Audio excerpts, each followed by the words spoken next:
What's up guys, Joel here, back at it again with another deck profile on Team Max King's page, and it is another update of my Luard deck. People have been seeing me play different decks lately. They're like, hey, why aren't you playing Luard anymore?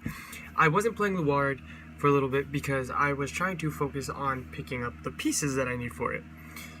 This is before set 10 comes out, so I'll be sure to do another deck profile then when set 10 does come out, but nothing much is really going to change, honestly. Probably just besides the trigger lineup and taking out one stride for Ogma. But maybe the grade 2s, we will see. But anyways, I'm going to jump right into the deck profile. So your starter is Root. Let me just adjust you guys really quick. This is Root. Root is your starter. He is the best starter for this Shadow Paladin in general. Let me just pick this up real quick. For Shadow Paladin in general, because he is a good sack unit. David, you can use David if you want to, but if I remember correctly, David doesn't move to Soul. As for Root, it does. Yeah, counterblasting, whatever, but this deck does not have a counterblasting problem. Trust me. For heal triggers, I went with Abyss Grail just because I like its artwork. For Howl Owl, Margle Clone moves into Soul, +3 to a unit, plus you need draw triggers for this deck because this deck does require pieces. And then 8 critical triggers of your choosing. I decided to go with these two, Death Feather Eagle, just because it is my all-time favorite critical trigger for Shadow Paladin. Actually, probably just ever. I really like its artwork, and then I went with this one just because it's a dragon. Anyways, for grade 1s, we're playing 3 Abyssal Owl. Abyssal Owl is to help you search for Luard, because Luard is the one you want to stride onto, and he's a good countercharger. Now, the pieces I've been picking up was Diablo stuff. 3 Kaden. You want to play Kaden just because he does help with the combo with Hoel, and he does really boost up the Vanguard. Especially Spectral, which is pretty good. Playing 3 Charon. Charon, just in case you do not have Luard in hand, your secondary grade 3 is Blast or Dark Diablo, so you just go ahead and go into him, or call him out, and then he can be used to sack 2 units. So, pretty good. 2, Swordbreaker, really good card, does help you with hand advantage, and it also does help you with ritual. And then we're playing 4 Esras. Esras over Karma Collector, because this deck does not have a counter blasting problem. And also Esra is a recyclable perfect guard, which is pretty good. Sorry. For grade 2s, 4 more Fesses. Really good card because the constant 14k hitter when it attacks. Really good card. And Drop Zone counts as a grade 1. And its on pressure skill is pretty deadly, especially with like Hoel being there. So you play 4 Hoel. Sorry, let me just see if I can change that a little bit. That's a little bit hard, but let's do this. There we go. 4 Hoel. The combo with it is that if you have Morfessa plus a back row, it's a swinging number for 20 to 21, because you play 1 6k, or you play a few 6ks and a 7ks without any triggers. And if Hoel doesn't have anything behind it, you can essentially, if this hits, counterblast, call Kaden, give your Vanguard +3, then Soul Charge 1 and counter charge 1. So it's pretty good. I still play 2 Leofall. Leofall is only in here because he's an 11k hitter. That's the only reason why he's still in this deck. And then I do play still the 1 of Nemen. I really like it. Does help set up ritual. Helps you get cards faster, and the fact that it's not GB restricted is pretty good. Then for Luard, Luard is a very powerful card, just because he lets you strike for free if you're at Ritual 3. And then if you have Howell, like the combos with Howell is ridiculous.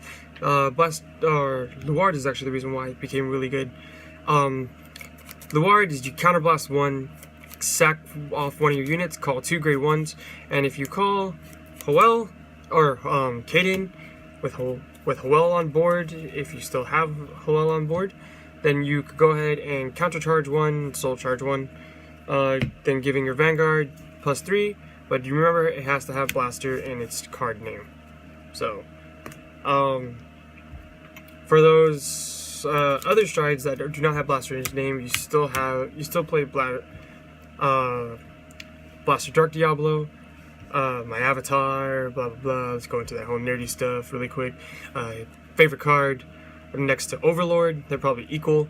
But anyway, you play Blaster Dark as your Black Upgrade 3 just because he can help you essentially stride for just 1 cost as long as you're going into Blaster, which most of your, well, actually just, even though it's only 4 of your strides, it is the one that you'll be going to the most, especially to end games more. So that's pretty good. And then as for strides, still playing for Luard. Really good card in this deck, especially now that Soul isn't that much of a problem for this deck.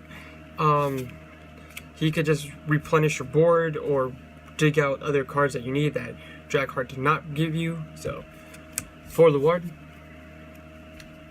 2 Spectrals and 2 PBDD. Reason why you guys play this is Spectral is actually the main purpose of the deck, because he does restand, use Soul Blast, and the whole Howell thingy, and Kaden just helping out with Spectral Blaster Diablo, boosting him up for his restand, and then pretty much towards your finisher or whatnot, or yeah, pretty much towards your finisher late game, you want to go into Phantom Blaster Dragon. So play that. Really quick, I will probably be taking out 1 Luard to play Ogma. So it would look like the stride deck will pretty much look like this, just -1 drag driver. For those who those are wondering.